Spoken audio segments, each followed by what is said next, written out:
Bonjour, c'est Isidon pour les imprimantes 3D.fr. Pas d'intro sur cette vidéo parce que je savais pas quoi faire.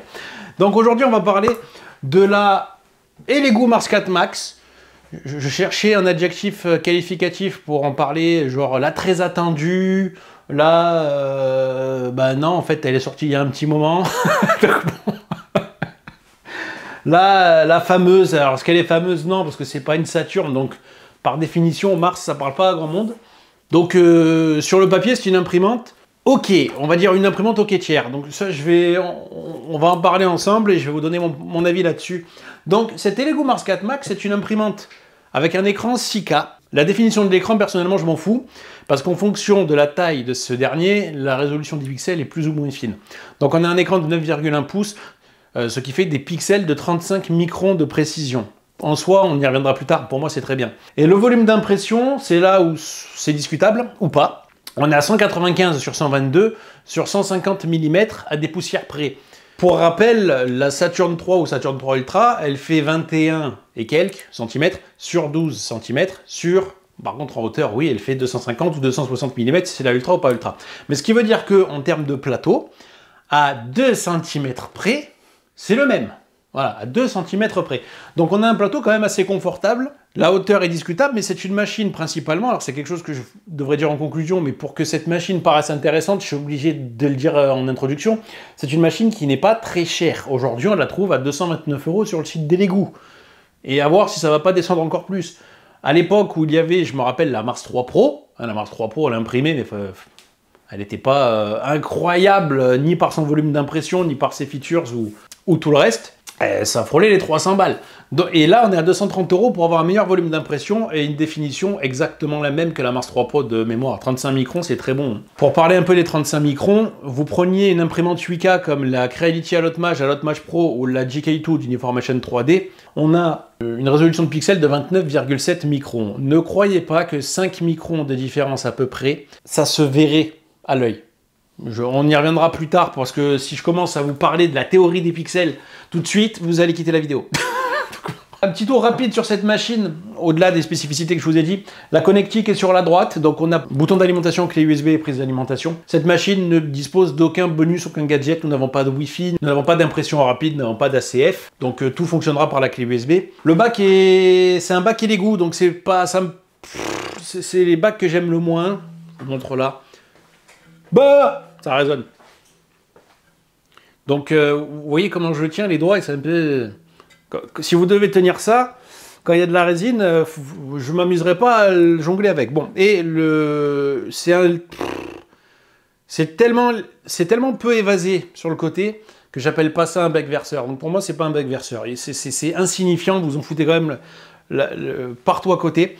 Mais vous pouvez mettre à peu près 600 ml de résine, ce qui par contre en donne une très bonne quantité pour ce que vous voulez imprimer. Donc voilà, ça c'est sur le bac. Concernant le plateau, alors j'ai été surpris, à l'annonce des Saturn 3, 3 Ultra, 4 et 4 Ultra, on nous a présenté ces formes de plateaux. Voilà, ces plateaux gravés au laser. Je ne pensais pas que sur la Mars 4 Max on aurait le même. Ces plateaux-là, d'après mon expérience sur d'autres machines Elegoo, je les raille très rarement, contrairement à d'autres qui ont morflé. C'est facile à adhérer, ça s'enlève facilement, donc j'aime beaucoup la gravure de ces plateaux. Par contre, on a une fixation à vis à 2 pans. Alors, pour les débutants, c'est le top, c'est facile à régler, enfin, théoriquement. Là, pour vraiment être sûr que votre plateau ne va pas bouger, il va falloir serrer comme un âne mort. Et je suis sûr que si je fais ça, non, ça bouge pas. Bon, du coup, mon leveling n'a pas bougé. Personnellement, c'est à ma grande surprise. J'ai une mauvaise image de ces plateaux parce que par le passé, sur les modèles plus petits, ça avait une tendance à bouger de temps en temps, selon le poids de la pièce, ou quand je décrochais avec la spatule, ça faisait un poids. Là, on serre fort, mais j'ai vraiment serré très très fort. Ça ne bouge plus. En tout cas, j'ai plus l'expérience. Est-ce que c'est pour ça qu'ils ont limité la hauteur pour éviter également le poids maximum que vous pouvez imprimer et le risque que le plateau bouge? Je sais pas. Faut même essayer. Si j'essaye de le tordre. Ah, j'ai réussi. Ouais, donc c'est pas terrible. Si j'insiste bien, voilà, je l'ai fait bouger. Je peux refaire mon leveling. Donc c'est le point négatif de ces plateaux. Non, ça bouge pas. Bon, du coup, ça ne bouge plus. En tout cas, j'ai plus l'expérience. Selon comment vous les enlevez ou selon comment vous forcez dessus, vous risquez de remettre les mains dedans. Voilà, vous pouvez faire ce que vous voulez avec deux pans. Vous pouvez, je vous ai, j'y suis presque allé à la visseuse. Hein. Non, j'ai vraiment serré très très fort et en insistant encore plus sur le plateau, vous voyez, ça bouge. C'est le petit point négatif. Je pense que si toutes les marques elles mettent des 4 pans, c'est qu'il y a une raison. Voilà. En système mécanique, je pense que vous pouvez faire ce que vous voulez. Mettez que 2 vis au milieu à bloquer. D'après moi, une fixation à 2 vis, c'est pas terrible. Bon, l'interface, j'en parle rapidement parce qu'il n'y a rien à dire. Voilà, c'est une interface Elegoo classique, même si aujourd'hui sur les machines les plus haut de gamme, on a autre chose. Il y a en gros les boutons nécessaires, hein, nettoyage, impression, test d'exposition. Il n'y a pas de français, c'est de l'anglais. Les mouvements du plateau, c'est par pression de 10 mm, donc si vous voulez le faire monter tout en haut, vous appuyez 15 fois. Bon, c'est comme ça, hein, on peut pas tout avoir. Sur la machine en elle-même, on a un mini purificateur d'air qui est toujours aussi peu utile, qui va au fond à gauche, qui est fourni avec la machine. Si vous voulez avoir la liste des accessoires, c'est comme d'habitude, mais la liste est sur le blog. Et le capot est pré-perforé pour les Lego Marsmate, que vous avez déjà une review également sur le blog. Que ça, par contre, j'aime beaucoup. Pour les gros imprimeurs qui ont qu'une seule machine compatible. On a fait le tour de l'interface de cette machine, il n'y a rien d'autre à dire, il n'y a pas de particularité de slicer, c'est compatible avec celui de votre choix, Litchi, Shi2Box ou Voxel, rien de particulier dessus, il y a vraiment, c'est une machine sans grosse innovation, vu que, comme je vous ai dit en introduction, c'est pas fait pour un public qui cherche de l'innovation, qui cherche à se faire plaisir, ou qui cherche à avoir quelque chose d'exclusif. Nous sommes dans une machine, entre guillemets, l'une des machines les moins chères en impression résine aujourd'hui de chez Elegoo, en proposant un bon volume d'impression. Un mot très rapide sur la consommation électrique et la nuisance sonore. Donc en nuisance sonore, la machine est particulièrement l'une des plus silencieuses que j'ai eu l'occasion d'avoir. La ventilation fait moins de 50 décibels, donc on est quand même très près de la Mars 4 DLP. On entend le mouvement du plateau, on monte à 51 décibels, rien de trop grave, surtout comparé aux machines récentes qui sortent. En termes de consommation électrique, la consommation moyenne tourne autour de 40 watts, autant dire c'est insignifiant. Ça vous coûtera une vingtaine de centimes, à peu près pour 24 heures d'impression.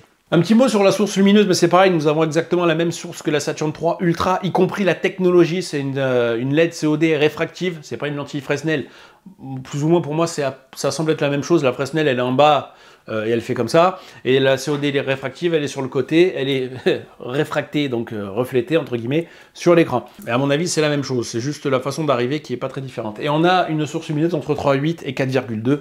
Ce qui veut dire qu'en gros c'est très facile à exposer. La machine acceptera des résines pas ultra optimisées, alors que je dis pas ultra optimisées, on parle de quelques dixièmes de seconde de différence. Donc c'est quand même une machine qui est assez facile à utiliser pour un débutant, pour quelqu'un qui n'aura pas envie de se prendre trop la tête à calibrer sa résine. Je vais parler un peu de mon expérience, mon utilisation, avant de vous montrer mes figurines. Au début, j'ai eu des échecs sur des pièces présupportées, sur des modèles que j'ai tendance à imprimer régulièrement sur mes machines. Alors c'est vrai qu'aujourd'hui, je reçois beaucoup de machines avec des ACF, et que j'ai rarement des échecs. Et là, je me suis dit, oh, c'est bizarre ce film PFA ou NFEP. Donc je regarde la fiche technique de la machine, c'est fourni avec un film PFA. Vu le bruit, j'aurais dû le filmer, je suis désolé, je n'ai pas filmé, vu le bruit que le plateau faisait quand il se décollait du FEP, pour moi, c'était pas un film PFA. Le bruit était beaucoup trop fort, beaucoup trop audible. À mon avis, il fallait tirer beaucoup plus pour que ça se décolle. Donc le film qui était fourni avec la machine n'était pas bon, d'après moi. Donc j'ai pris un film PFA que j'avais en stock, de la marque Elegoo, je tiens à préciser, donc c'est probablement ceux qui sont censés être avec la machine. Et là, j'ai plus de soucis, j'ai plus de déformation, mes pieds sont sortis, j'ai plus le même bruit. Donc est-ce que j'avais un problème de série sur mon bac? Est-ce que... Je pourrais pas vous dire. En tout cas, ce qui est certain, c'est qu'en faisant ça, ça a amélioré mon expérience. De toute façon, si vous achetez une imprimante résine, achetez toujours un ou deux films de plus, parce que le jour où vous allez être obligé de changer votre film, ça peut arriver sans prévenir. Et si vous attendez de commander votre pièce, de la recevoir, puis après de trouver le temps pour changer votre film, bon, ben, le problème c'est que vous allez rester un moment sans imprimer, et ça peut arriver quand on débute le premier jour. Sans rigoler, ça peut arriver le premier jour, sur la première impression. Donc achetez toujours quelques films de rechange, de toute façon c'est pas perdu, vous allez y passer, et l'avantage c'est que c'est quand même pas... Alors ça c'est un coût, c'est comme tout, mais c'est pas exorbitant, et au moins vous aurez une tranquillité d'esprit. Moi je recommande même, quand vous pouvez vous le permettre, d'acheter un bac de rechange qui a déjà un film. Comme ça, il y a un problème, vous changez votre bac et vous changerez votre film quand vous aurez envie. Vous n'êtes pas obligé de le faire dans les 5 secondes. Pour parler de la vitesse, c'est la Tour Eiffel prend 10h08. Bon, on a vu mieux, même la Gitec Alcaïd allait plus vite. La Gitec Alcaïd, pour sortir la Tour Eiffel, elle a pris entre 7 et 8 heures de mémoire. Après 2 heures de plus. Si vous n'êtes pas quelqu'un qui a besoin d'imprimer en permanence, ça va. Sachant que le plateau est assez large, je pourrais peut-être vous permettre d'imprimer soit des des pièces moins hautes en les inclinant un peu plus, soit plus de pièces d'un seul coup. Cette parenthèse étant faite, parlons des pièces d'impression, et d'abord on va parler du test de qualité globale, mais là j'ai l'impression de montrer toujours les mêmes choses. Donc je vous les montre en gros plan juste après. Là c'est pour vous rendre compte des tailles des pièces que j'ai imprimées. Alors le problème c'est que comme d'habitude la mise au point c'est pas ça. Voilà, ça comme ça vous permet de comparer par rapport à ma main. C'est de la résine Sunlu standard, donc c'est pas de la résine hors de prix. Quand je reçois une machine qui ne prétend pas être la meilleure qualité possible, je me fais pas chier à me foutre de la résine à 50 balles. Voilà, et même pour vous dire, ça ou de la Elegoo 8K, c'est le même résultat. En plus, la pièce, j'en suis quand même assez content, elle est propre, il n'y a pas de traces de couche. Et pour parler vite fait des deux autres petites tailles, voilà la taille moyenne. J'arrive pas à faire une mise au point correcte. Vous voyez par rapport, alors j'ai des grandes mains certes, mais... Ah voilà, elles sont tellement petites que le focus il veut pas. Voilà, vous voyez, c'est tout petit, et là, toute petite, ça sera impossible à montrer au focus, donc je vous la montre pas. Je vous la montre de loin, juste pour que vous vous rendiez compte de ce qu'on peut imprimer. Je suis obligé de vous le montrer sur mon nez, parce que moi.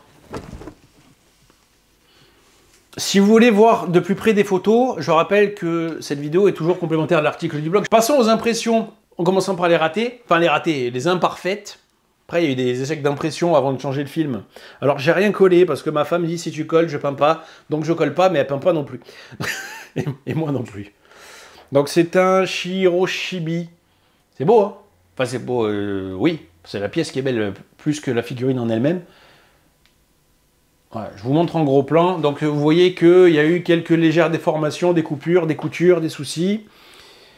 Donc je l'ai fait une deuxième fois parce qu'au début je croyais que ça venait du leveling ou de quelque chose d'autre, donc j'ai changé un peu mes paramètres d'impression. Mais comme d'hab, quand Elegoo, une machine Elegoo sort une pièce, il n'y a rien à dire. Si vous avez bien fait votre boulot de la préparer, si vous n'avez pas de facteurs externes tels que la température ou quoi, que vous n'avez pas oublié des supports et que vous avez bien calibré vos résines, le résultat, on peut rien dire. Alors là, je peux le dire par rapport à ce film que j'ai changé, mais depuis, j'ai plus eu ça. Donc là, j'ai fait, c'est une figurine de Kingdom Hearts, je ne sais plus le nom. Ma femme qui a voulu que j'imprime ça. Alors ça, c'est pareil, avec le film d'avant, bah, il y a des petits... On voit qu'il lui est arrivé quelque chose. Mais à part ça, il est sorti. Voilà. Alors, les pièces lisses, c'est assez le bordel à sortir en résine, parce que c'est là où vous avez généralement le plus de traces de support et le plus de visibilité des couches. Alors, moi, avec mon œil aguerri, je vois un peu les traits, un peu. Mais après, la tête, elle est tellement grosse en une seule fois, pour la sortir d'un seul coup, c'est toujours un peu technique. J'aurais dû faire des énormes trous, en vrai. Puis après, bon, là, j'avais changé le film, et là, on est sorti sur quelque chose de beaucoup mieux. Alors, c'est pareil, c'est une pièce que j'ai pas collée. L'avantage d'avoir ce grand plateau, c'est vraiment que vous pouvez sortir un assemblage d'une pièce précise, et pas forcément très haute, sur un seul plateau, ou sortir un diorama ou quoi que ce soit. C'est dommage de prendre cette machine-là pour si votre souhait c'est d'imprimer une grosse figurine en une fois. Là, c'est vraiment des assemblages. Mais de toute façon, quand vous voulez avoir la meilleure pièce possible, il faut qu'elle puisse s'assembler. Comme ça, vous trichez sur l'orientation, vous mettez les supports sur la pièce qui sera cachée, et comme ça, vous pouvez avoir la meilleure qualité de l'autre côté. Alors ça, c'est la cape, et la pièce en elle-même est ici. Voilà, regardez les jambes. Regardez les jambes. Moi, j'ai trouvé ça très bien. Je rappelle, les fichiers sont sur le blog, hein, si vous voulez imprimer les mêmes choses. J'aurais pu le faire plus grand. J'ai pris la taille, je crois que c'est un fichier présupporté, j'ai pris la taille par défaut. Comme ça, j'ai pas besoin de bricoler plus que ça. Et comme ça, si ça foire, ben, je dis que c'est soit la faute de l'artiste, soit la faute de la machine, c'est pas moi. Voilà, donc maintenant, on va attaquer un peu le côté relou. Alors, quand je dis côté relou, cette course aux pixels des fabricants, alors j'en ai déjà parlé sur le test de l'M5S Pro, si vous êtes passé dessus, mais il faut que j'en parle. Acheter une machine 35 microns, ou acheter le plus haut de gamme aujourd'hui, sans parler des 12 au 14K, des machines 18 microns, pour parler de la Mars 4 9K Ultra, ne changera pas votre perception visuelle de votre figurine, même si vous êtes un expert. C'est-à-dire que une imprimante, c'est un écran, un plateau, une résine. La qualité globale va quand même venir de vos paramètres, de votre compréhension, de votre utilisation, de votre préparation. Et même en faisant, par exemple, des pièces pré-supportées avec une superbe résine, avec une résine parfaitement calibrée, la différence que vous verrez à l'œil à partir de 35 microns avec quoi que ce soit de plus fin, vous ne la verrez pas. La résolution XY de votre écran va exposer un niveau de détail sur une seule couche. votre pièce que vous allez imprimer, une pièce comme celle-ci, c'est entre 1000 et 2000 couches. C'est-à-dire que votre détail, le détail de votre pièce, même s'il fait 18 ou 35 microns, vous allez assembler entre 1000 et 2000 autres couches. Et ça, c'est si vous faites des pièces pareilles. Si vous en faites des plus hautes, c'est encore plus.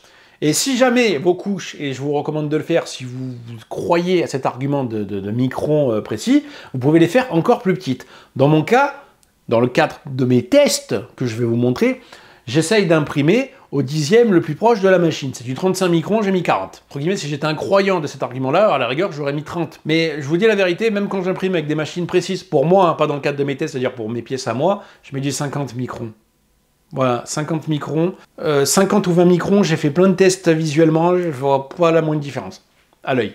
Même à l'objectif macro, j'en vois pas. À partir du moment où, en zoomant avec votre téléphone, vous avez du mal à voir des couches, vous pouvez de toute façon pas voir une grosse différence en les faisant encore plus petites. Hein.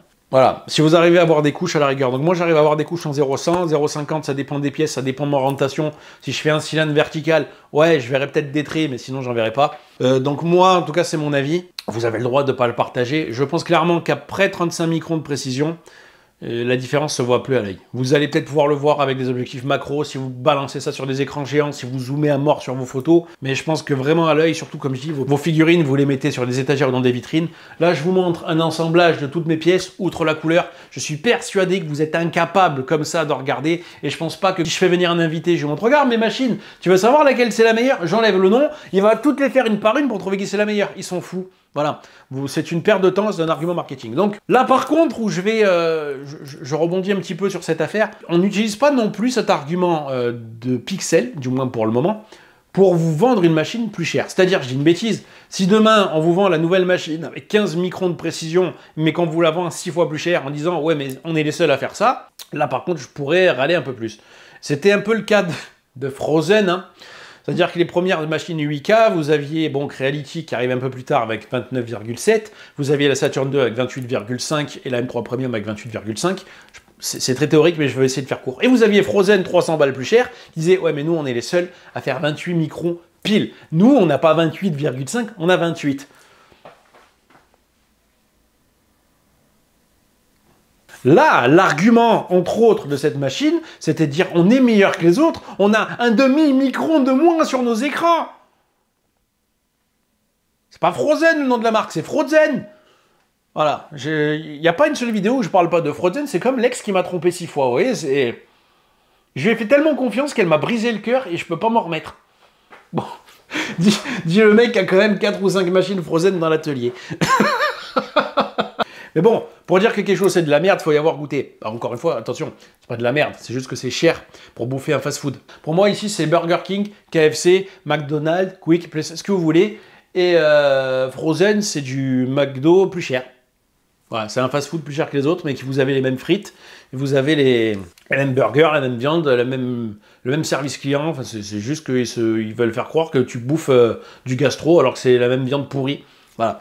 Bon, cette parenthèse étant faite, je vais reprendre un peu ce que je disais quand même sur les tests de qualité entre une machine ultra précise et cette machine en 35 microns qui reste ultra précis, 35 microns. Donc, si vous avez vu mon test sur la Mars 4 9K, j'ai fait une pièce avec de la résine Jamy qui est pour moi une des meilleures résines rapport qualité-prix que vous pouvez trouver. J'ai imprimé les deux mêmes pièces avec la même résine, une sur la Mars 4 Max et une sur la Mars 4 Ultra. Je vous montre vite fait. Alors, outre le focus, l'exposition, il faudrait zoomer énormément au-delà d'avoir la caméra pour que je vous montre. J'ai mis des photos sur l'article du blog. Si vous voulez voir de plus près, je vous encourage à y aller, mais mon œil, il est peut-être défaillant. Je vois rien. Aucune différence. Et même quand j'ai pris les photos, j'ai zoomé. Allez, sur certains endroits, mais en zoomant à mort, oui, j'arrive à voir qu'il y en a une, et je suis même pas sûr que j'arrive à savoir si c'est vraiment la bonne. Il y en a une qu'on voit en zoomant à mort au microscope. Hein. En zoomant avec ce truc-là. En zoomant avec ce truc-là, j'arrive à voir quelque chose, mais ça sert à rien. Voilà. Dans quel cas de figure pour une figurine, vous allez regarder si le microscope, vous avez gagné quelque chose. Bon, voilà. Je pense clairement que cette course à la résolution, il faut arrêter. Il faut clairement arrêter pour les figurines. Voilà, après, un professionnel de la micromécanique ou de l'ingénierie Pourquoi pas, mais il faut pas que les marques sur leur pub mettent des figurines en disant « Regarde, précision de fou, 18 microns. Arrête avec tes conneries, putain, tu l'avais déjà fait avec 50 microns. Infernal. Bon, je suis désolé, ça m'énerve. Ça m'énerve. Bon, sur les imprimantes 3D.fr, on vous fait acheter un produit en toute conscience. Hein. On vous dit pas, on vous répète pas ce que disent les marques pour que vous achetiez les mêmes produits. C'est pas notre intérêt, c'est pas notre but. Petite conclusion sur cette machine, qu'est-ce que j'en pense? Alors là, c'est surtout le rapport qualité-prix. Encore une fois, au début, c'est ce que je dis en introduction, la Mars 3 Pro, elle coûtait 300 balles à sa sortie. Là, aujourd'hui, Lego commercialise cette machine à 230 €.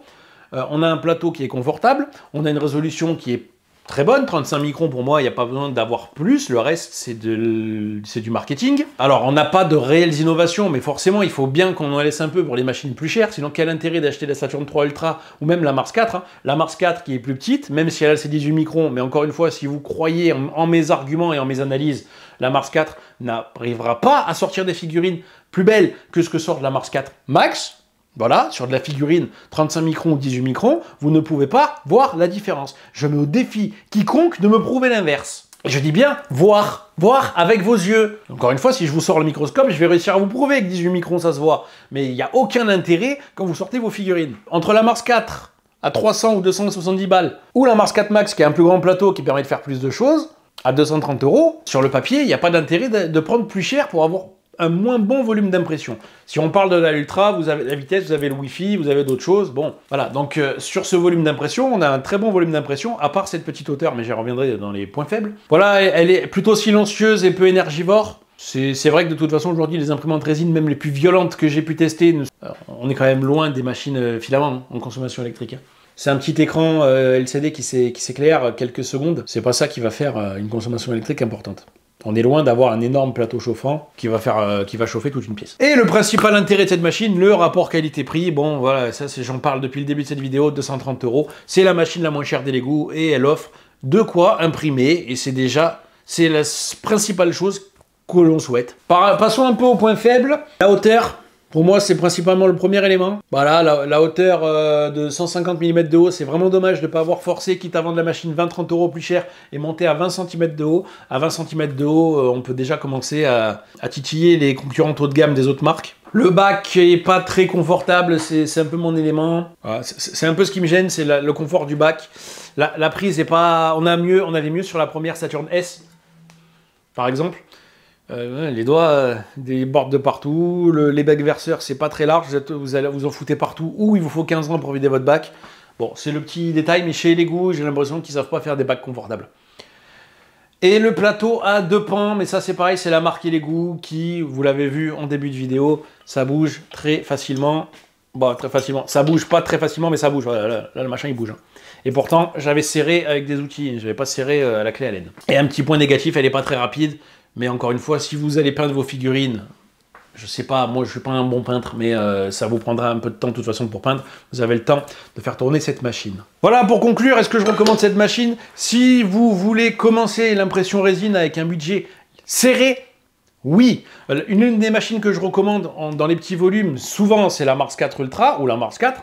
Cette machine est moins chère. Donc en termes de budget, en 230 € pour avoir une machine qui a un plus grand plateau que la Mars 4 Ultra. Il est où le plateau de la Mars 4 Ultra? Voilà, la différence entre les deux, la Mars 4 Ultra, vous imprimez un plateau beaucoup plus petit. Hein, il y a de quoi faire, il en reste après. Donc oui, cette machine, moi, je trouve que c'est une bonne proposition pour son prix. Hein. C'est sûr que si elle valait 500 balles, je vous dirais achetez pas ça. Mais à 230 €, oui, c'est pas un mauvais investissement. L'avantage toujours chez Lego, c'est que les pièces détachées coûtent pas trop cher si vous voulez changer votre film, si vous voulez acheter un deuxième bac. Il y a une connexion à les Lego MarsMate, c'est encore une proposition exclusive. Donc selon votre environnement, si vous êtes dans un garage qui sert un peu de passage, parce que moi c'est le cas, hein, moi je me gare là et je passe par là pour rentrer chez moi. Donc avoir des purificateurs d'air quand vous ne pouvez pas aérer, il ne faut pas faire, mais c'est toujours utile. Et les Lego MarsMate est extrêmement efficace, vu qu'il va chercher l'air à la source, mais je vous encourage à voir mon test sur les Lego MarsMate pour en savoir plus si ça vous intéresse. Donc c'est une bonne proposition, les pièces qui sortent sont simples, c'est facile d'utilisation. Donc oui, je recommande clairement cette machine en acquisition pour un débutant, pour quelqu'un dont le budget est un peu plus serré. Voilà, si vous n'avez pas le budget pour une Saturn 3 par exemple, ou une Saturn 3 Ultra, voire les potentiels Saturn 4, 230 €, voilà, c'est un bon investissement. Et c'est clairement là-dessus que ce produit est réellement intéressant. C'est clairement ce rapport qualité-prix. Merci à tous d'avoir suivi cette vidéo. Je vous laisse avec le bêtisier. C'était EasyDon pour les imprimantes 3D.fr. Voilà, pour parler... Je sais qu'à l'annonce des Saturn 3 et Saturn 4, à l'annonce par rapport à la Mars 4 Ultra... Non, pardon. Vous savez ce que je peux en penser. C'est pas français ce que je dis. Bon, même si aujourd'hui, sur les gammes les plus... Même si aujourd'hui... Je tournais pas. Et en même temps, je vais vous parler de mon expérience. Et avant tout ça, on va tout reprendre. Je vais parler d'abord de la vitesse. Il me semble de mémoire que la Guitec qui était... On est à peu près au terme. Ouais, je sais plus. Je vais regarder, je crois qu'il y a un mec qui s'appelle EasyDon. Il a fait un test sur cette Guitec. il a marqué la vitesse. Il a pris feu le prix de la Guitec là. Ouais, si vous voulez acheter sur les mauvais sites. Qu'est-ce qu'il dit EasyDon sur la vitesse? Quand j'achète... Enfin, quand j'achète, j'ai pas acheté, mais... Je vais pas changer de focus à chaque fois que je monte une pièce. Bon, j'arrive pas. Quelques cents. Putain. Oh. Bon, c'est pas petit de faire comme ça. Passons aux imprimantes, donc aux imprimantes. Passons aux impressions. Toujours compliqué les putains de mise au point. Par contre, il faut que j'aère parce que sans l'alcool IPA ici, j'en peux plus. Je rappelle que la résolution XY, on va la refaire. Vraiment à l'œil, surtout comme je dis, vos pièces, vous les mettez sur des figurines. Vos figurines, vous les mettez sur des étagères ou dans des vitrines. J'ai mis des photos sur le blog, sur l'art. J'ai mis des photos sur l'article du blog. Si vous... Alors, petite conclusion sur cette production, la Mars 4 III, la Mars 3 Pro, bah, vas-y, cut, je le mets. Voilà le principe, le volume d'impression. Le plateau de la Mars 4 Ultra, à mon avis, il est où ce connard?